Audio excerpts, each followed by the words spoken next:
Secrets Beneath the Waters of the Strait of Hormuz. A story for American viewers on the English Story Channel. The last thing Captain Jack Mercer saw before the darkness swallowed him was the face of a dead man. Not a body floating in the water. No, that would have been merciful.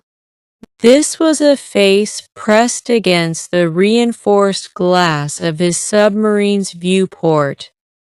Eyes wide and milky white. Mouth open in a silent scream that had been frozen for 70 years. The man's uniform was American Navy, circa 1952, and his name tag read, Mercer, J.T. Jack's grandfather. The submarine shuddered violently, throwing Jack backward against the bulkhead. When he scrambled back to the viewport, the face was gone.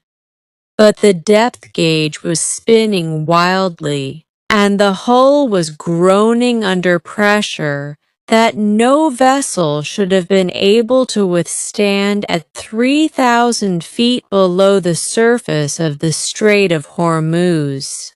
Mayday! Mayday! This is the RV Atlantis Dawn. Coordinates?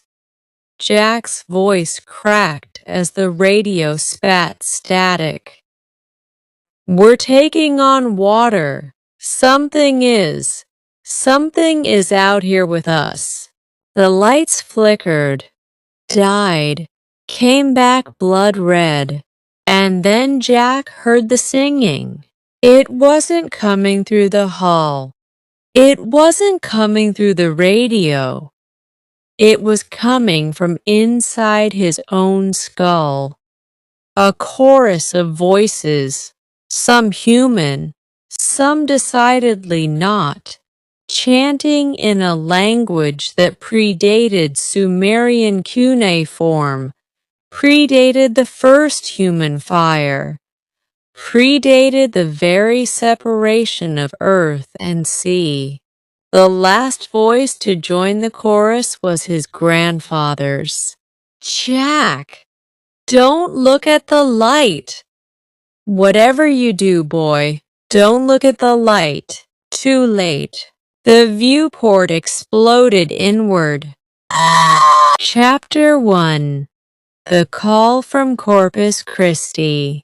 3 weeks earlier, Jack Mercer had been sitting on the peeling porch of his grandfather's beach house in Corpus Christi, Texas, drinking a Shiner Bock and watching the Gulf of Mexico do absolutely nothing interesting. At 42, Jack had traded his Navy commission for a civilian life that felt like a prison sentence. He ran a small marine salvage company out of a converted bait shop, diving for lost tourist jewelry and the occasional sunken pleasure craft. His days of classified deep-sea operations were behind him, or so he thought. The letter arrived in a manila envelope with no return address, postmarked Washington, D.C. Inside was a single photograph and a handwritten note in his grandfather's unmistakable scrawl. Jack. They found the USS Meridian. She's sitting on the bottom of the strait, 3,200 feet down, intact. The Navy's been lying about her for 70 years. They say she was lost to mechanical failure on a routine patrol. You and I both know that's horse manure. I need you to go down there. I need you to bring back what I left behind. There's a locker in the forward torpedo room. Combination 71422. Don't open it until you're back on the surface. Don't trust anyone from naval intelligence. Don't trust anyone, period. And Jack, if you see the light, close your eyes, count to 30, then open them. The light lies. JT. Jack turned the photograph over in his hands. It showed the USS Meridian, SS-289, a Gatto-class submarine commissioned in 1943.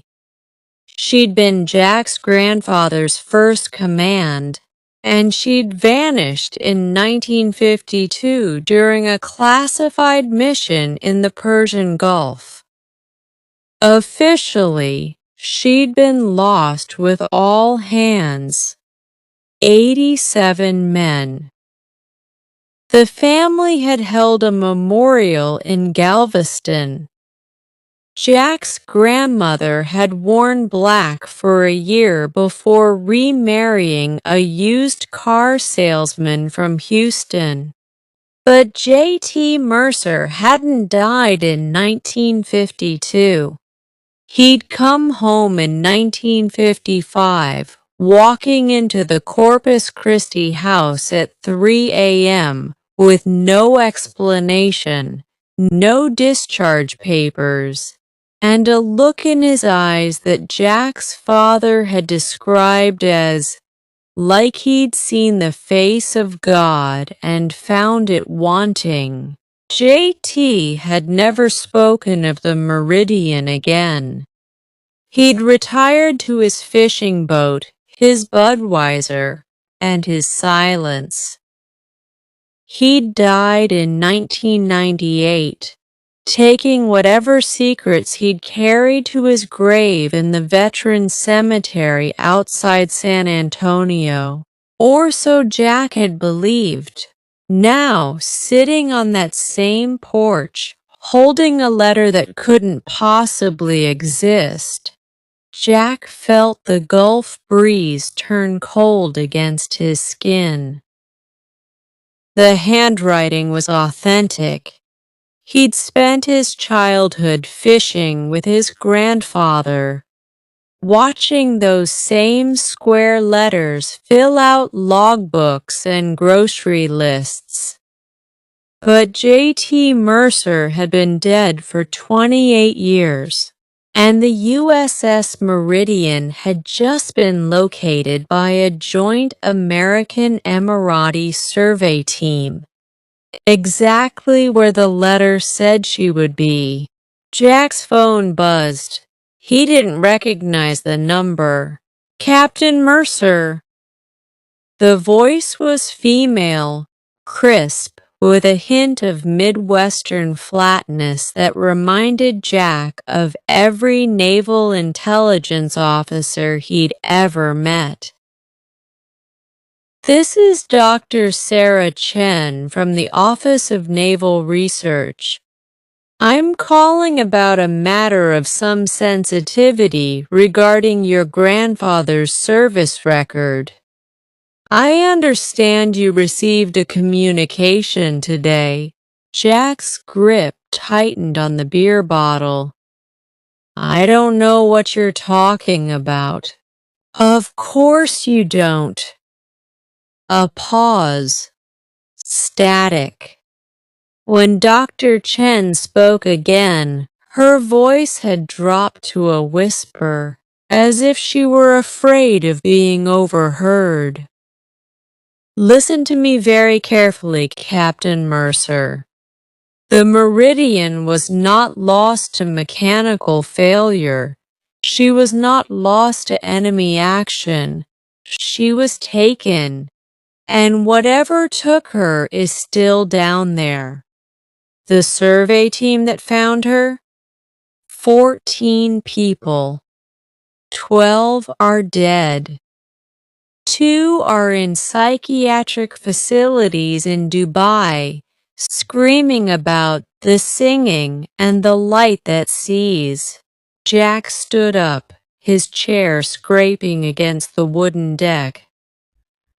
"Lady, I don't know who you are, but your grandfather didn't die in 1998, Captain. He was reassigned. Deep cover. He died 6 months ago in a facility in Nevada, screaming the same things those surveyors are screaming. His last words were your name, followed by coordinates. The same coordinates where the meridian is sitting right now." The beer bottle slipped from Jack's hand and shattered against the deck. He didn't notice. "There's a recovery operation being mounted," Chen continued.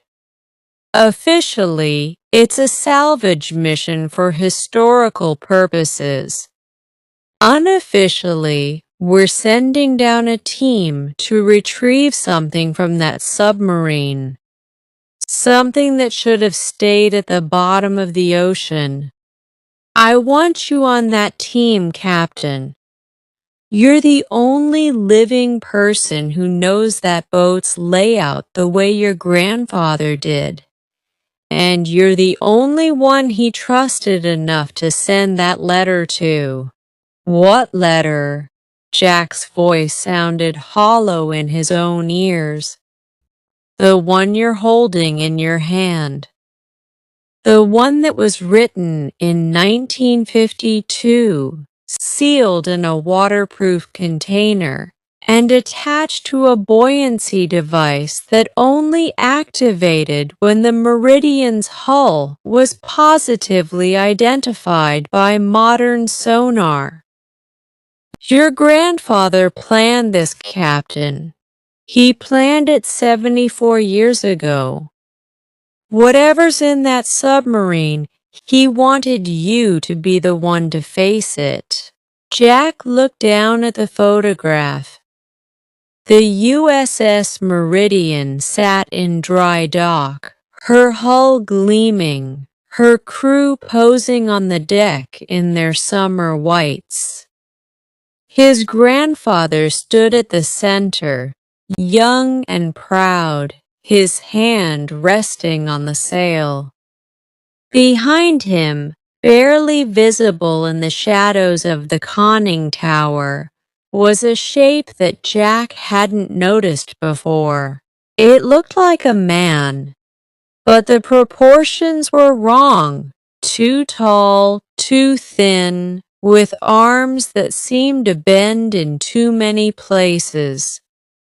And where the face should have been, there was only a pale, featureless oval that seemed to absorb the light around it. Jack blinked. The shape was gone. Just a shadow, just a trick of the photograph. "Captain Mercer? I'm here." Jack's mouth was dry. "When do we leave?" "There's a C-130 waiting at Corpus Christi Naval Air Station.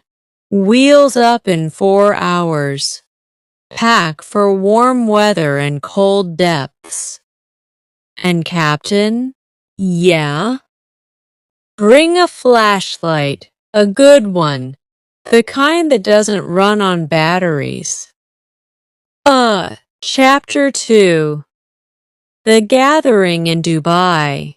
The flight to Dubai took 16 hours, with a refuel in Ramstein and another in Bahrain.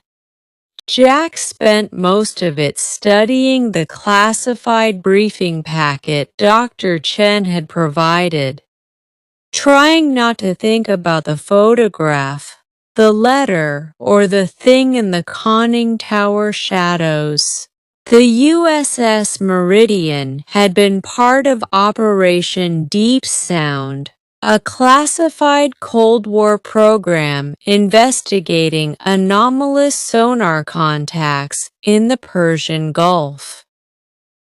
In 1952, American hydrophones had detected a standing wave phenomenon in the Strait of Hormuz, a persistent, low-frequency signal that seemed to emanate from the seafloor at a depth of 3,200 feet.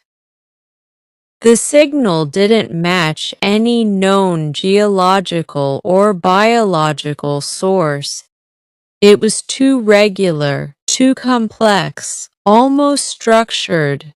The Meridian had been dispatched to investigate. She'd reported contact with anomalous structure at 03:47 hours on March 14, 1952.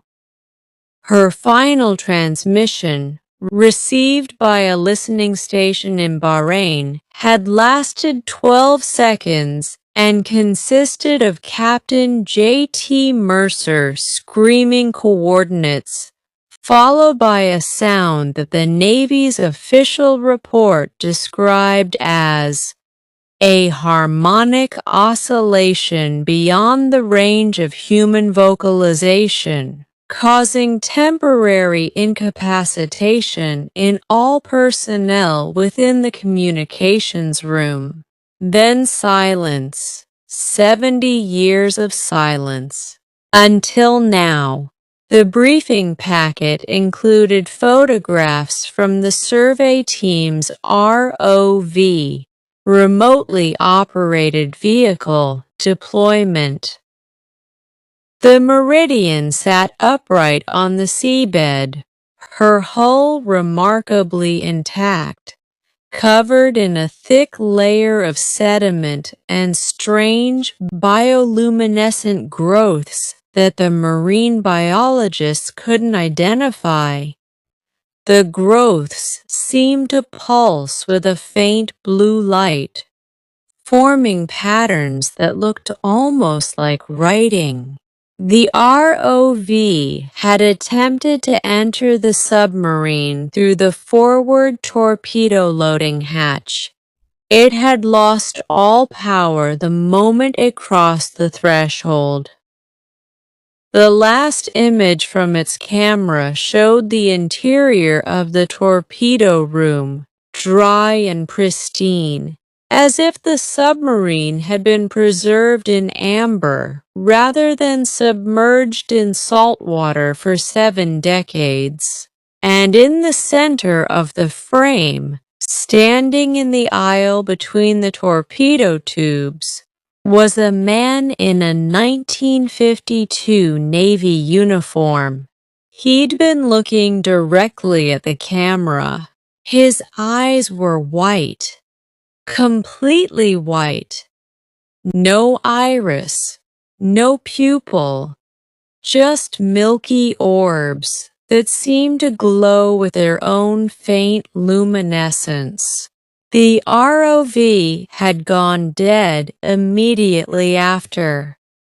When they'd pulled it back to the surface, the titanium hull was covered in deep scratches that looked like claw marks.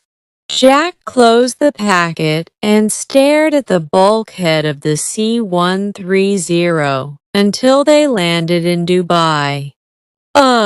The team assembled at a private marina on the outskirts of the city, in a warehouse that smelled of diesel and salt and something else. Something organic and faintly rotten, like low tide in a harbor full of dead fish. There were 6 of them, not counting Jack. Dr. Sarah Chen turned out to be a petite woman in her mid-30s, with sharp features and sharper eyes. She wore civilian clothes, cargo pants, a moisture-wicking shirt, a navy ball cap with no insignia. But she moved like someone who'd been trained to kill efficiently and sleep soundly afterward. She was the mission coordinator, the intelligence liaison, and apparently the only person in the U.S. government who thought this operation was a good idea. Most of ONR wanted to drop a tactical nuke on the coordinates and call it a day, she told Jack as they waited for the others. I convinced them that whatever's down there might be more valuable intact. That, and I'm not convinced a nuke would work. Not convinced a nuclear weapon would work? Jack raised an eyebrow. What exactly do you think we're dealing with? Chen's expression didn't change. I don't know. That's why you're here. The dive team was a mixed bag of specialists. There was Marcus Webb, a former Navy SEAL from Detroit who now worked as a commercial saturation diver.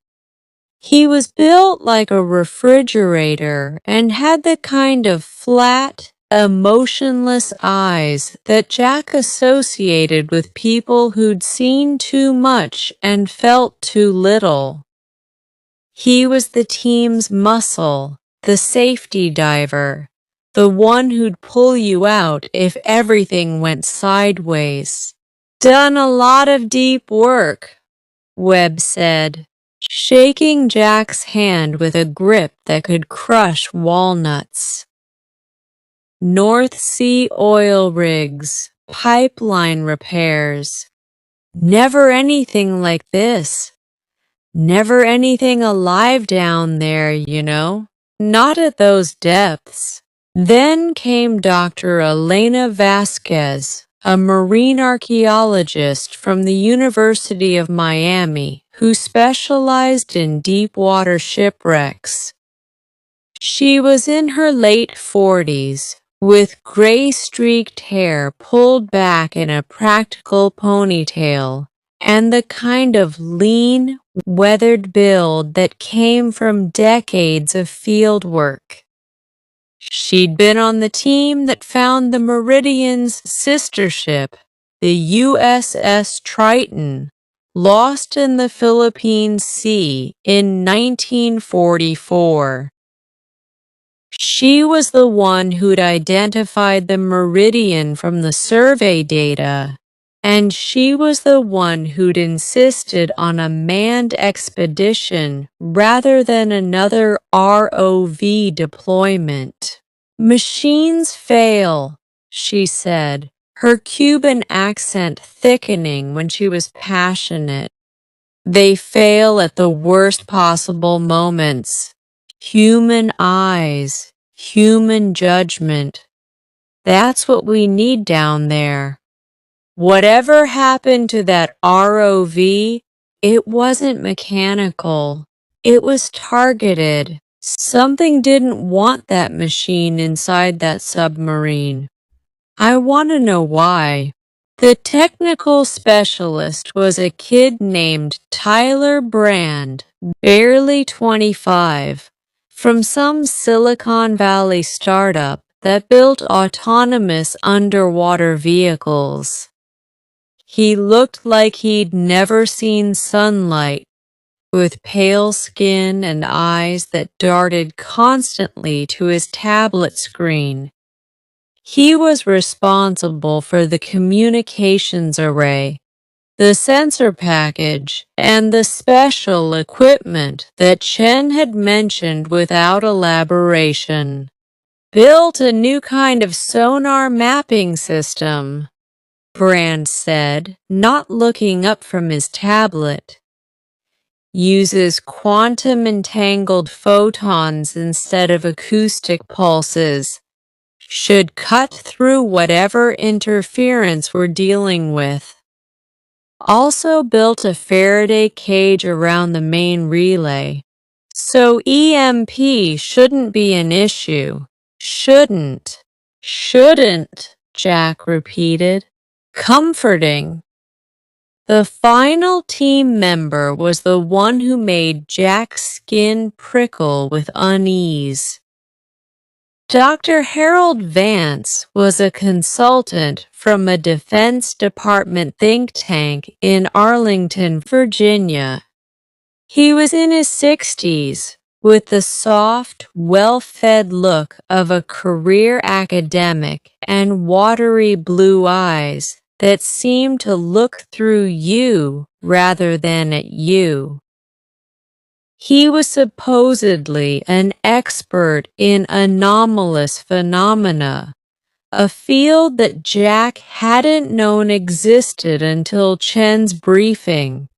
The Navy's been dealing with this kind of thing longer than most people realize, Vance said, his voice a smooth, cultured baritone that reminded Jack of televangelists and used car salesmen. The 1947 incident in Roswell. The 1952 Washington, D.C. flap. The 1967 Malmstrom Air Force Base shutdown. All connected. All part of a pattern of contact that stretches back centuries.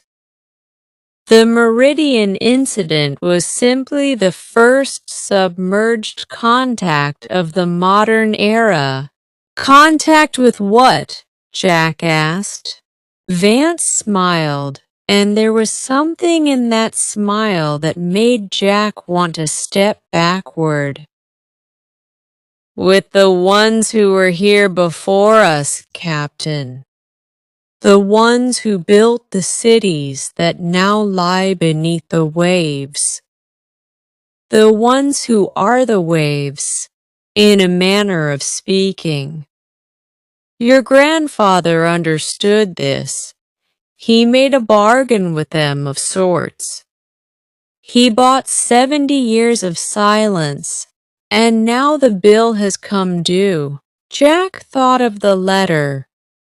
Don't look at the light. You're saying my grandfather knew about this? Knew what was down there and didn't tell anyone? I'm saying your grandfather was a practical man who understood that some debts can only be paid in blood. Vance's smile didn't waver. And I'm saying that you're here because you carry his debt, his blood, his eyes. Vance leaned closer, and Jack smelled something on his breath. Brine and copper, like the inside of a shellfish. Have you been dreaming, Captain? Since you received the letter? Dreaming of water, of singing, of a light that knows your name? Jack didn't answer. He didn't need to. Vance's smile widened. Yes, of course you have. They always do. The bloodline always hears the call. Chapter 3. The Descent. The RV Atlantis Dawn was a converted research vessel out of Woods Hole, Massachusetts, retrofitted with a deep submergence vehicle called the Orpheus, a two-person bathyscaphe capable of reaching 4,000 meters. Jack would be piloting, with Webb as his co-pilot and safety diver. The rest of the team would monitor from the surface, connected by a fiber optic tether that Brand assured them was totally secure, totally shielded, totally not going to fail like the ROV. They launched at 0600 hours, local time, into waters that were deceptively calm. The Strait of Hormuz was a choke point for global oil shipping, a narrow passage between Iran and the United Arab Emirates that had been contested for millennia. From the surface, it looked like any other stretch of busy maritime highway. Tankers on the horizon, fishing boats dotting the near waters, the heat haze rising from the Omani coast to the south. But beneath the surface, the seabed dropped away into a trench that the nautical charts labeled only as deep sound anomaly, a void. The trench was 3 miles wide at its narrowest point, 20 miles long and over 3,000 feet deep. No fish lived in it. No coral grew on its walls.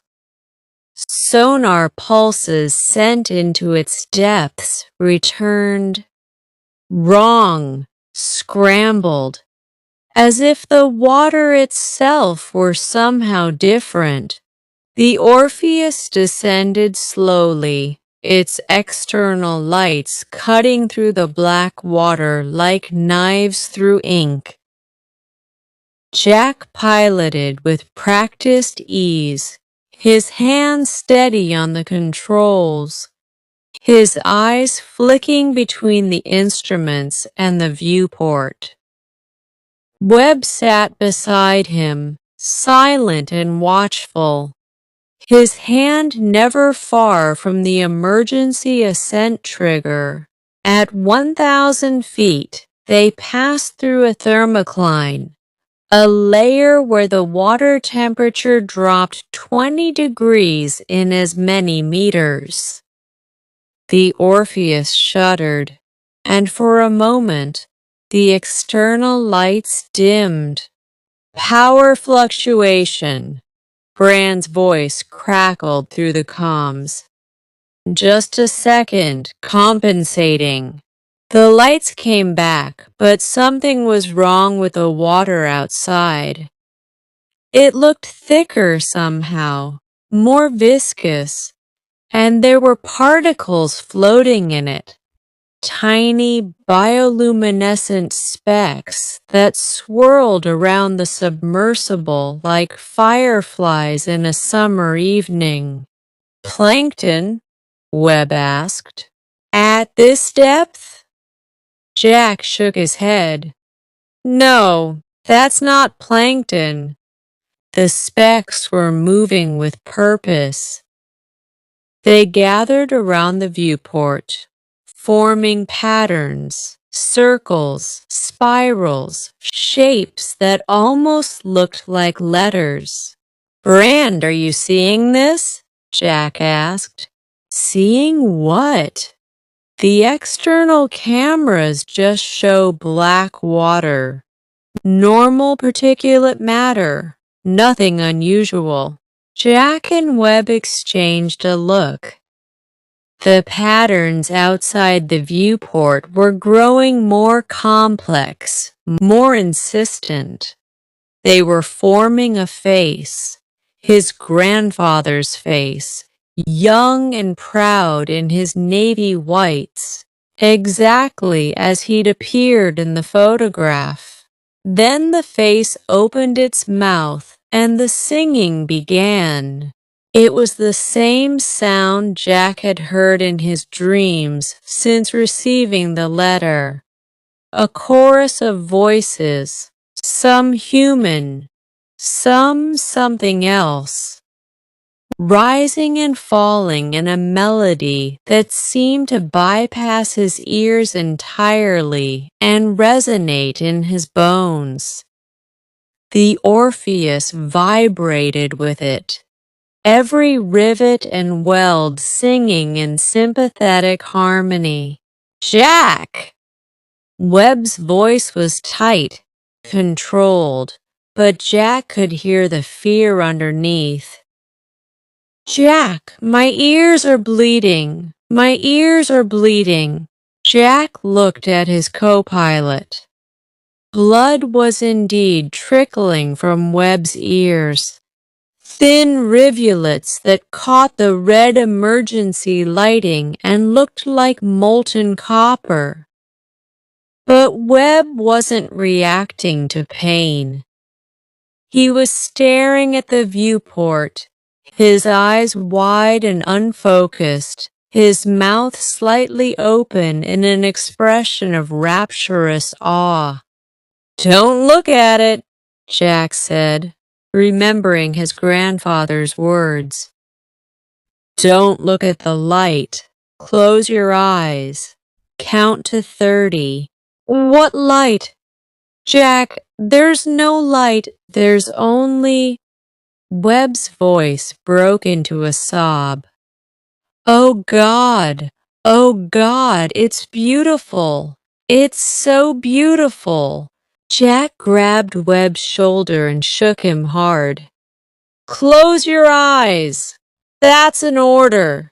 Webb's hand shot out, faster than Jack could react, and clamped around his throat.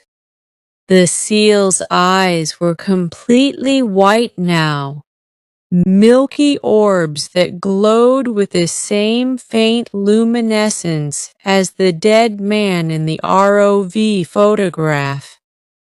His grip was inhumanly strong, crushing Jack's windpipe with casual ease.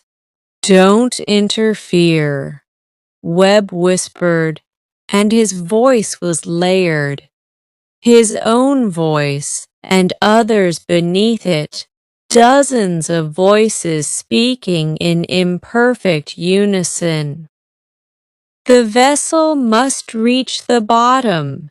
The vessel must open the door. The vessel must pay the debt." Jack's vision was narrowing, stars exploding at the edges. He fumbled for the emergency ascent trigger, but Webb's other hand caught his wrist and pinned it with crushing force. "The debt of blood," the voices continued. "The debt of memory. The debt of sight.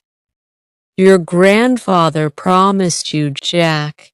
He promised you in the dark, in the deep, in the place where promises are carved into bone.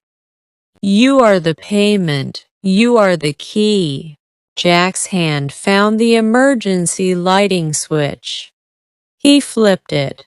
The Orpheus's interior blazed with actinic white light, harsh, unforgiving, nothing like the seductive blue glow outside. Webb screamed, a sound of pure agony that seemed to come from multiple throats at once, and his grip loosened. Jack twisted free, gasping, and slammed his fist into the emergency surface ballast release. The Orpheus shot upward, engines screaming, hull groaning under the pressure differential. The external viewport showed the bioluminescent specks scattering, the patterns dissolving, the singing fading into a distant, mournful wail that might have been disappointment or might have been laughter. Webb collapsed into his seat, unconscious, blood still trickling from his ears. When Jack checked his pulse, it was thready but present.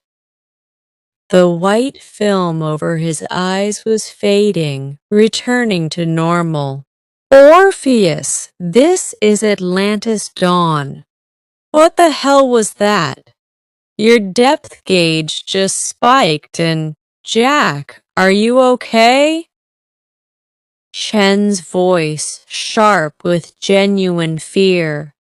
Jack leaned into the microphone, his throat raw, his voice a rasp. "We're fine." Webb's unconscious but breathing. Something got to him. Some kind of auditory hallucination. Psychological warfare, maybe. I don't know. Psychological warfare at 1,000 feet? Chen's skepticism was evident even through the static. Jack, the Iranians don't have that capability. No one has that capability. It wasn't the Iranians. Jack looked at the viewport, at the black water rushing past, at the memory of his grandfather's face dissolving into light. It was something else. Something that's been waiting down here for a very long time. Do you want to abort? Jack thought of the letter, the locker, the combination. 7-14-22. No, he said. We continue. But we're going in armed, and we're going in with our eyes open. Literally. Whatever that singing was, it works through sight and sound together. We need to be ready. Jack, I said we continue. Jack's voice was iron. My grandfather sent me here for a reason. I'm not turning back until I know what that reason is. Silence on the comms. Then, understood. Atlantis Dawn Out. Chapter 4. The Wreck of the Meridian. They reached the bottom at 3,247 feet, according to the depth gauge. The Orpheus settled onto the seabed with a gentle thump, stirring up a cloud of sediment that swirled in the external lights like snow in a blizzard. When the cloud cleared, the USS Meridian was waiting for them. She was beautiful and terrible. The submarine sat upright on the seafloor, her hull encrusted with the same bioluminescent growths that had covered her in the ROV photographs. But now Jack could see them moving, pulsing, breathing, almost crawling across the steel plates in slow, organic waves. The growths were thickest around the forward torpedo loading hatch, forming a halo of blue light that made Jack's eyes ache if he looked directly at it. She's intact, he breathed, more to himself than to Webb, who was conscious again but groggy. His eyes bloodshot, his movements slow and careful. Every rivet, every weld, 70 years at this depth, and she looks like she could dive tomorrow. That's impossible, Webb muttered. The pressure alone should have crushed her. The salt corrosion should have eaten her alive. This is wrong, Jack. All of this is wrong. Jack knew he was right. The Meridian shouldn't have existed in this condition. Nothing should have existed in this condition at 3,247 feet. But she was here, real and solid and waiting, and Jack could feel the weight of his grandfather's letter pressing against his chest like a physical thing. "Forward hatch," he said, pointing. "That's our entry point. The ROV tried there and lost power, but we're not a machine. We're something else. Something they want inside." They? Webb's voice was sharp with fear and anger. Who's they, Jack? What the hell did we see up there? What got into my head? I don't know. Jack met his eyes. But I know my grandfather survived this. He survived, and he came home, and he kept a secret for 70 years. Whatever's in that submarine, he thought it was worth his silence. And he thought it was worth sending me here to finish what he started. Webb was silent for a long moment. Then he checked his dive knife, his emergency oxygen, his sidearm, a 9mm Beretta that Chen had authorized against all regulations. Fine. But if I start hearing singing again, I'm shooting first and asking questions never. Clear? Clear. They pressurized the transfer lock, equalized with the external pressure, and opened the outer hatch. The water that flooded in was cold, far colder than it should have been at this depth, cold enough to burn. Jack felt it seep through his dry suit, a chill that seemed to penetrate flesh and bone and settle in his marrow like winter. They swam through the black water, guided by the Orpheus's lights and their own helmet lamps. The meridian loomed ahead, growing larger with every stroke, until Jack could reach out and touch her hull. The bioluminescent growths were warm under his gloves, almost feverish, and they pulsed faster at his touch, as if recognizing him. The bloodline always hears the call. Vance's words echoed in Jack's memory. He pushed them aside and found the forward hatch, the same hatch where the ROV had lost power. The wheel was stiff but movable, and with Webb's help, he turned it until the locking dogs retracted with a sound like bones grinding together. The hatch swung open. Beyond it was darkness, not the darkness of deep water, but a deeper, more absolute blackness that seemed to drink the light from their headlamps. Jack hesitated on the threshold, his heart hammering against his ribs, his grandfather's voice in his head. Don't look at the light. Whatever you do, boy, don't look at the light. But there was no light, only darkness, only the waiting. Jack Mercer stepped inside the USS Meridian. Oh, the interior was impossible. The torpedo room was dry, not flooded, not partially submerged, dry. The air that greeted them when they removed their rebreather masks was stale but breathable, smelling of machine oil and something else.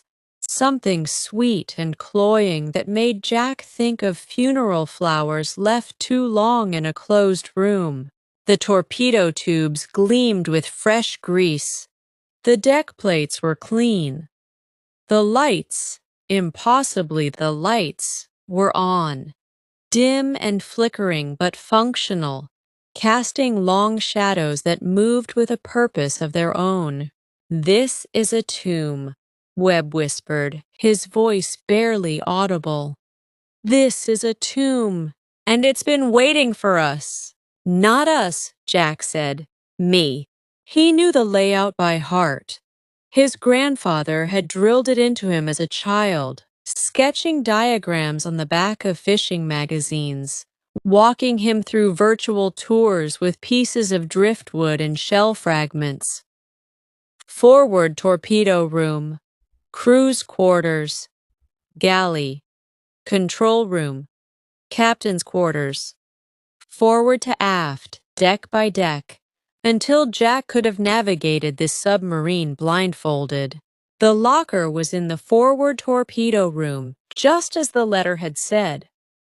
A small, unmarked cabinet built into the bulkhead beside the #1 torpedo tube.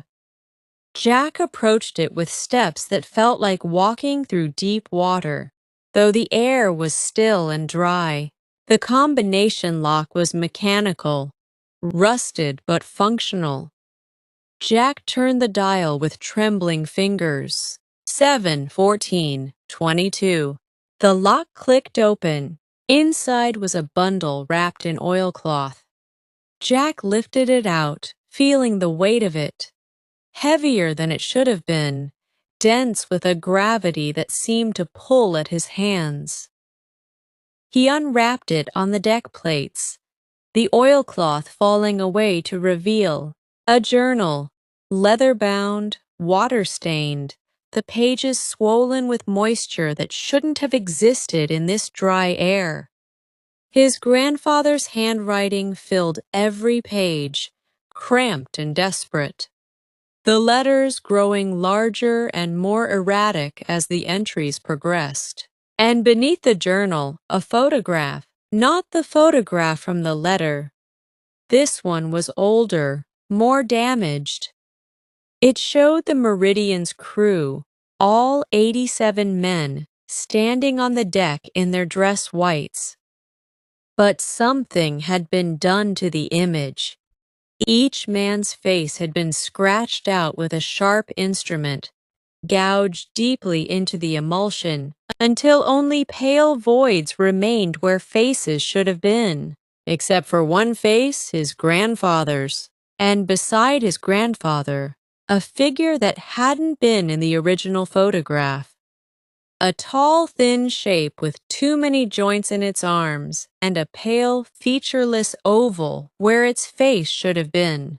The same shape from the dry dock photograph. The same shape that Jack had seen in his dreams. Jack. Webb's voice was barely a whisper. Jack, we need to leave, now. Jack looked up. Webb was standing at the torpedo room's forward hatch, the one that led to the crew's quarters and the control room beyond. His face was pale, his eyes wide, his hand pointing into the darkness. There's someone in there, Webb whispered. I can hear them. Breathing. Moving. There's dozens of them. Jack listened. At first, he heard nothing but the hum of the Meridian's impossible lights, the creak of her impossible hull, the whisper of air through impossible vents. Then he heard it. Footsteps. Dozens of footsteps. Shuffling and dragging, moving through the submarine's corridors in a slow, deliberate procession. And beneath the footsteps, the singing. The same singing. The same voices. The debt of blood. The debt of memory. The debt of sight. Jack grabbed the journal and the photograph, shoving them into his dive bag. He drew his own sidearm, another Beretta, another violation of regulations, and moved to stand beside Webb. Eyes open, he said. Lights on. If you see anything that looks like a light that doesn't come from our equipment, don't look at it. Close your eyes. Count to 30. And then we run. They moved through the forward hatch into the crew's quarters, and the Meridian showed them her secrets. The bunks were occupied. 87 men, dressed in 1952 navy whites, their uniforms pristine, their postures rigid. They sat on their bunks, stood in the aisles, leaned against the bulkheads in poses that suggested they'd been frozen mid-conversation, mid-movement, mid-life. Their faces were turned toward Jack and Webb as they entered, but their eyes were the same milky white that Webb had shown in the Orpheus, the same white that had stared from the ROV photograph. They weren't dead. Jack knew that instinctively, the way you know a sleeping dog isn't a dead dog. They were waiting, suspended, held in a state that wasn't life and wasn't death, preserved by the same impossible force that had preserved the submarine itself. Jesus Christ, Webb breathed. Jesus Christ, they're still here. All of them, every single one. Jack moved among them, his gun raised, his heart hammering. The men didn't react to his presence. They didn't breathe, didn't blink, didn't move. But their eyes followed him, tracking his progress through the quarters with a slow, unified motion that made his skin crawl. In the center of the room, one man stood apart from the others. His uniform was different. Officer's stripes, captain's insignia. His face was the only one that wasn't completely obscured by the white film. Beneath the milky overlay, Jack could see features he recognized from photographs, from memories, from his own mirror. J.T. Mercer, his grandfather, young and old at the same time, preserved in this moment between moments, waiting for the debt to come due. "Grandpa!" Jack's voice broke. "Grandpa, can you hear me?" The figure's mouth opened. No sound emerged, but Jack heard the words in his mind, clear as a bell, spoken in his grandfather's voice. The voice from fishing trips and bedtime stories and the quiet hours on the Corpus Christi porch. "You shouldn't have come, boy. I tried to keep you away. I tried to pay the debt myself, but they wouldn't take me. They wanted the bloodline. They wanted the eyes. The eyes!" Jack stepped closer, ignoring Webb's warning hiss. "What do you mean, the eyes? What do they want?" "They want to see through human eyes again. They want to remember what it was like to be flesh and bone and fear and hope. They want to wear us, Jack, like suits, like masks, like vessels." The figure's hand rose, pointing at the journal in Jack's bag. "I wrote everything. The truth about the deep sound. The truth about what lives in the trenches. The truth about the ones who ruled this world before the ice, before the fire, before the light." "Before the light?" "They are the darkness, Jack. The original darkness. And they hate us for inventing the light, for burning it, carrying it, spreading it across their world. They want to extinguish it. All of it. Every candle, every bulb, every star. They want to bring back the dark that was here before the first fish crawled onto the shore." The figure's eyes were changing. The milky white was receding, revealing the brown irises, the crow's feet, the familiar warmth that Jack remembered from childhood. "But I made a deal. I gave them 70 years. 70 years of silence, of hiding, of waiting. And in exchange, they let me live. They let me have a family. They let me have you." "Why?" Jack's voice was a whisper. "Why me?" "Because you're the last of my blood, the last of the line that can carry their sight. And once they have you, once they wear you, they'll have the key to the surface, to the light, to everything."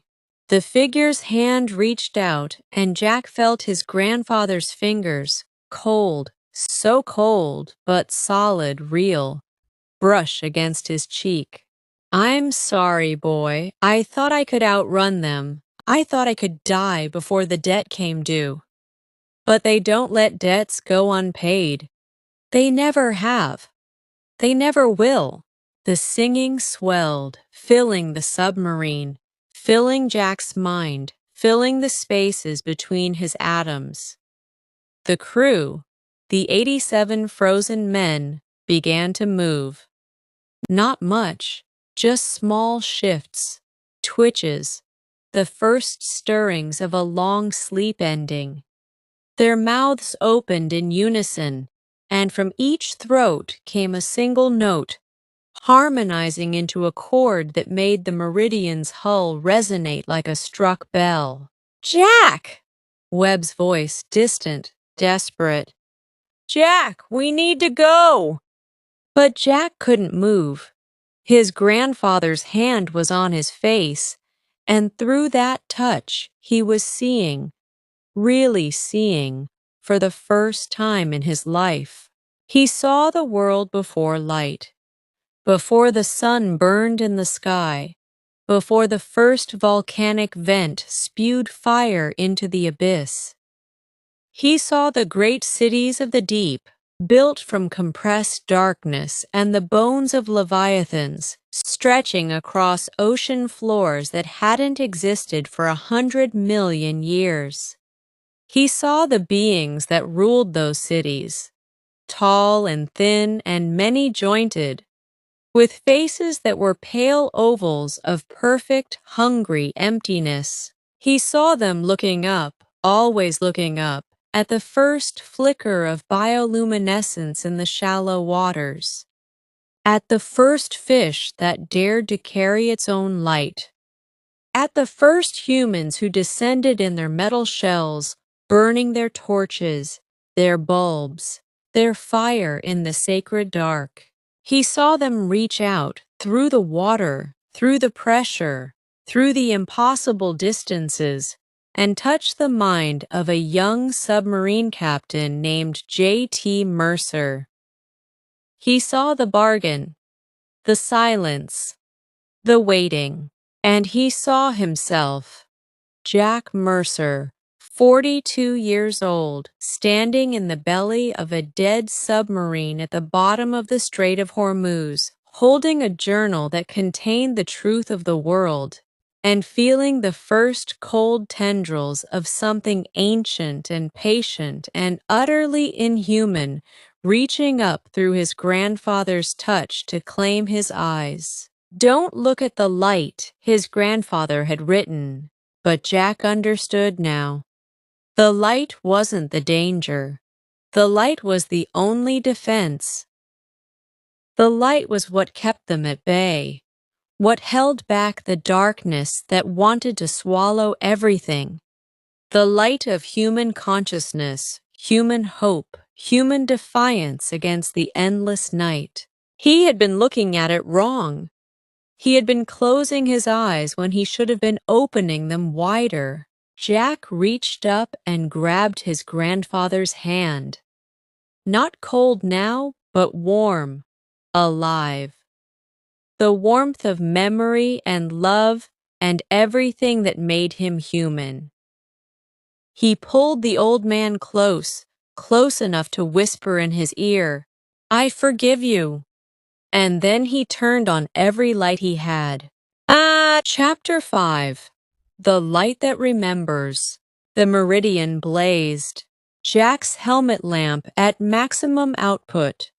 Webb's lamp, triggered by panic. The emergency flares from their dive kits, cracked and burning with magnesium white intensity. The submarine's own flickering lights, somehow responding to Jack's will, surging brighter, hotter, whiter than they had any right to be. The effect was immediate and devastating. The crew, the 87 frozen men, screamed. Not in pain, but in release. Their voices rising in a harmony that was almost joyful, almost grateful as the white film receded from their eyes and their bodies began to collapse, to dissolve into the same bioluminescent particles that had swarmed the Orpheus. They were free. After 70 years of waiting, of serving as anchors for the darkness, they were free. His grandfather's figure was the last to fade. The warmth in his hand grew, spread, became a presence that filled Jack's chest with a light that had nothing to do with magnesium or electricity. J.T. Mercer looked at his grandson with eyes that were fully human, fully alive, and smiled. "Thank you," he whispered, and the words were sound now. Real sound, vibrating through the air instead of the mind. "Thank you for bringing the light back. Thank you for remembering me." "Grandpa—" "Go, Jack, take the journal. Tell them. Tell everyone. The darkness can't survive the light, but it can't be destroyed either. It can only be held back, guarded against, remembered." His hand slipped from Jack's grasp, and his body dissolved into a cloud of golden particles that swirled upward, through the submarine's hull, through the impossible dry air, toward the surface and the sun and the world of light above. The meridian began to groan.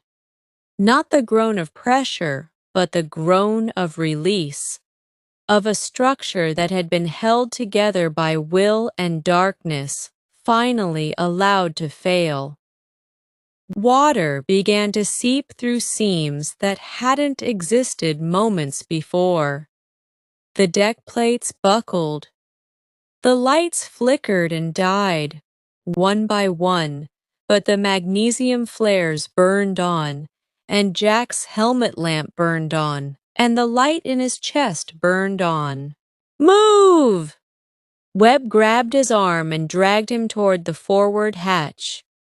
The meridian was flooding now, water rushing in from a dozen breaches, the dry air becoming wet, becoming ocean, becoming the abyss that had always been waiting to reclaim its own. They swam through the torpedo room, through the open hatch, into the black water beyond. The Orpheus was where they'd left it, its lights still burning, its hatch still open.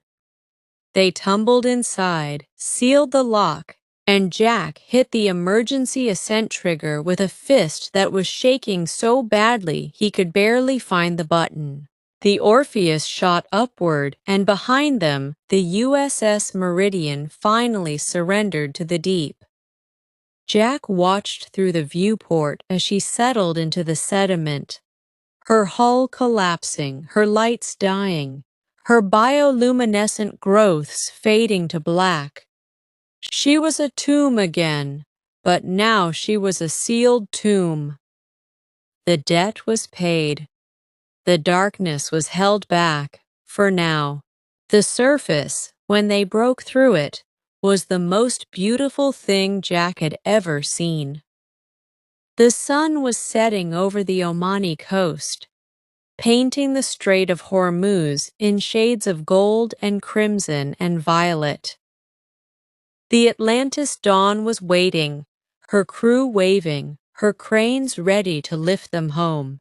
Jack Mercer sat in the Orpheus's pilot's seat, the journal clutched against his chest, and wept for the first time since he was 12 years old.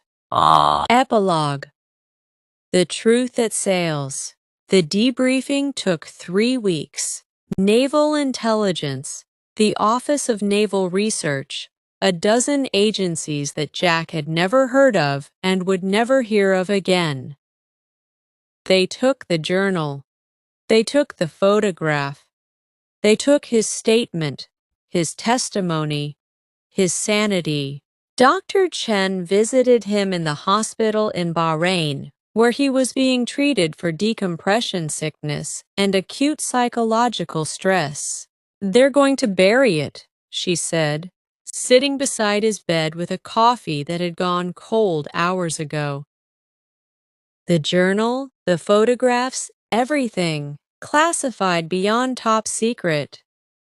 The official story will be that the Meridian was found and documented, and that she collapsed due to structural failure during our survey. No mention of what you saw. I know. Jack stared at the ceiling. That's what they always do. That's what they did to my grandfather. They're offering you a choice. Chen's voice was gentle, almost apologetic. You can sign the non-disclosure agreements, take the pension, and go back to your salvage company in Corpus Christi. Or you can join a new program, a continuation of Deep Sound. But this time, with eyes open, with light. What kind of light? Chen reached into her bag and pulled out a small device, no larger than a flashlight, but humming with a frequency that Jack could feel in his teeth. We're calling them luminous guardians, teams stationed at every known anomaly site. The Persian Gulf, the Mariana Trench, the Bermuda Triangle. Places where the darkness gathers, where the old ones reach up. We bring the light, we hold the line, we remember. Jack took the device. It was warm in his hand, warm like his grandfather's hand in those final moments, warm like the sun on the Corpus Christi porch. And if I say no, then you go home, you live your life. You forget if you can. Chen stood, straightening her uniform. But Jack, I don't think you can forget. I don't think any of us can. Not once we've seen what's beneath the waters. Not once we've heard the singing. Jack thought of the Meridian, collapsing into darkness. He thought of 87 men dissolving into light. He thought of his grandfather's smile, his forgiveness, his final release. "I'll do it," he said, "but I want something in return." "Name it." "I want the truth to get out. Not the classified truth, not the journal, not the photographs, but the story. The story of what waits beneath the waves. The story of the light that holds it back. The story of the men and women who stand guard in the dark so that the rest of the world can sleep in the light."